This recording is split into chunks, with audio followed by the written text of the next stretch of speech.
started and brief you on the events as we know them that happened this morning. All right. Let me start off by saying that I'm a person who believes very, very strongly in the power of prayer, and that prayer changes things. And so I'm going to ask everyone, please join me in praying for the families of the folks who lost their lives today. Pray for the speedy recovery for those who are hurt and were injured in what happened today. But maybe even more to the point, we're a country and a city that needs prayer. So I'm going to ask you all to join me also in praying for this city, that we can come together at a time like this, and that we can be there for one another the way we always have in times like this, to support one another, help us all get through this very difficult time, not just in our city, but in our country. And that's why I'd ask you to pray for our nation. There's a lot going on right now in our country. A lot of it's confusing. It's a scary time. I've got children. I've got 3 young children. And I'm here to tell you that it is challenging to explain to them what's going on in our country right now. But I said before, and I'll say it again, I believe in the power of prayer to change things. And it can change the hearts of people. It can change this country. It can change the city. So please pray for everyone who's affected by today's tragedy. I also want to say thank you to the Dallas Police Department, and say thank you to the Dallas Sheriff's Department, Dallas County Sheriff's Department, Texas Department of Public Safety, and all of our various federal law enforcement partners who acted so quickly today to make sure that today's tragedy wasn't worse than what it was. So on behalf of the city of Dallas, I want to say thank you to all of you. And you're going to hear from some of those folks later, but I wanted to let you know that we appreciate what you all do, not just today, but every day, to help keep us all safe. And lastly, and this is really important, I would ask all of the city of Dallas residents who can hear me right now, let's be patient, let's remain calm, and let's let our law enforcement partners, our police department, do their job. This is an active investigation. There's still a lot of unanswered questions. And I want to encourage all of you to exercise a little bit of restraint and allow them to do their job to help make sure this continues to be a safe city, and that they can help us figure out what happened here today.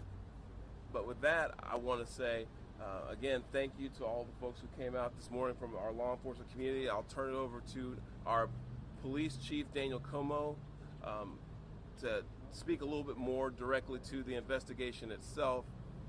And with that, Chief Como, thank you. Thank you, Mayor. Today at approximately 6:40 a.m., we received a assist the officer call. We responded to the call, got to the scene, and we later learned that we had 4 individuals that were shot, 2 of them deceased, including the shooter. The DPD was able to locate the shooter, who was deceased. We're going to be working this investigation shoulder to shoulder with our federal partners. The FBI is on scene, and right now I'm going to introduce you to the SAC of the Dallas Field Division, FBI Joe Rumrock. Yeah, good morning. My name's Joe Rothrock. I'm the special agent in charge of the Dallas FBI field office. I want to first start by thanking our partners in local law enforcement, specifically the Dallas Police Department, for their quick and timely response.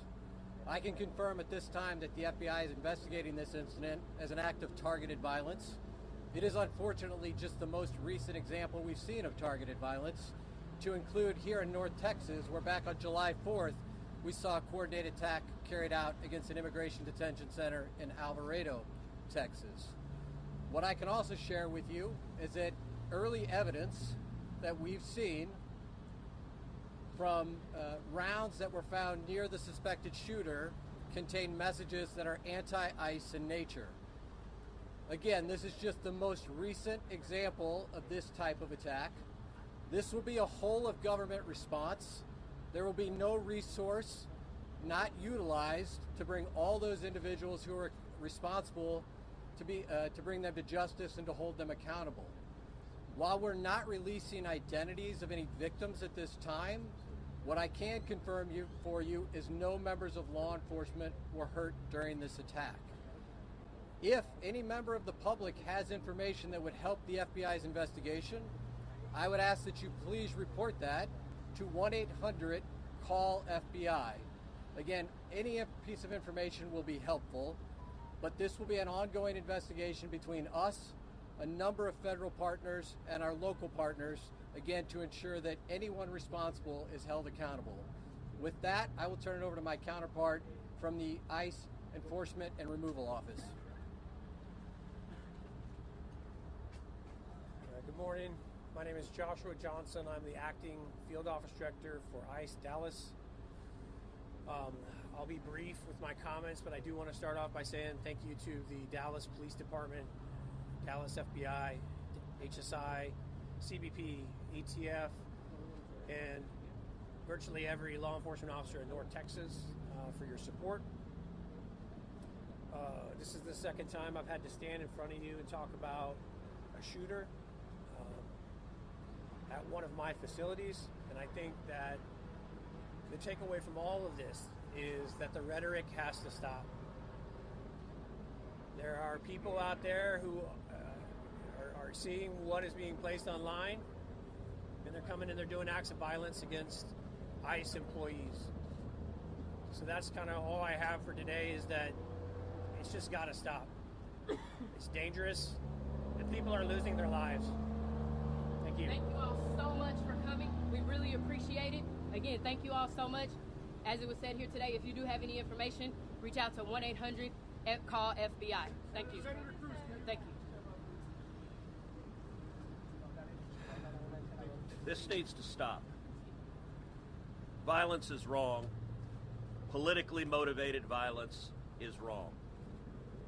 It was 2 weeks ago today that we saw a political assassination in Utah that tore the heart out of much of this country. This is the third shooting in Texas directed at ICE or CBP. This must stop. To every politician who is using rhetoric demonizing ICE and demonizing CBP, stop. To every politician demanding that ICE agents be doxxed and calling for people to go after their families, stop. This has very real consequences. Look, in America, we disagree. That's fine. That's the democratic process. But your political opponents are not Nazis. We need to learn to work together without demonizing each other, without attacking each other. And I want to say thank you. I want to say thank you to the brave men and women of law enforcement. I want to say thank you to the brave men and women of ICE and CBP and everyone who puts their lives on the line to keep us safe. The divisive rhetoric tragically has real consequences. I hope that every one of us will pray, number one, for the safety of law enforcement that are risking their lives to keep us safe. Number two, for the health of those who were shot and injured today. We still don't know the full details of who was injured, but for the families also of the victims of this shooting. Violence has no place It is wrong, and we should come together. If we want to have a debate about immigration policies, we can do so in the halls of Congress without demonizing each other, and especially without demonizing the men and women who every day put on a badge and go risk their lives to keep us safe. And we should not be putting language out there that inspires madmen to commit evil crimes. Our prayers are with the men and women of law enforcement, and we ought to come together and have some decency across the political aisle to say this violence is wrong and it needs to stop. Senator, have you been told that immigrant detainees were the victims of today's shooting? My understanding is the details of who the victims are still being ascertained, so I don't want to go ahead of law enforcement releasing these details. What they have said is that no law enforcement was injured, and so that's a natural inference, but I don't know the details. Special Agent, can you talk a little bit about some of the evidence you mentioned earlier? Just for clarity, I think there's going to be a lot of questions. Our understanding is that some of the shell casings had specific writing that was relevant to the voting. Can you give us more information? So I'm not going to go into any more details at this time. We will come back to you when we have more details to share. Again, our goal here will be transparency as those details become available, but we are still in the early stages of an investigation. Information is still coming in. When we have more details, we will come back to this group.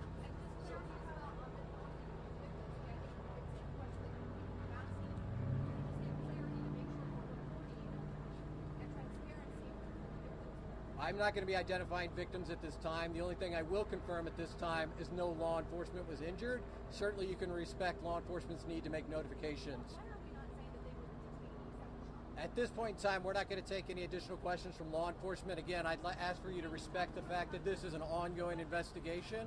And as more details come available, We're not asking for the names of the victims. I understand. General sense I will. if the victims are the detainees. The only thing I can say right now is no law enforcement was injured this morning as part of the attack. I won't be taking any more questions, neither will law enforcement this time. We'll come back to you later today or in the coming days when we have additional information. Thank you for your time. Thank you all.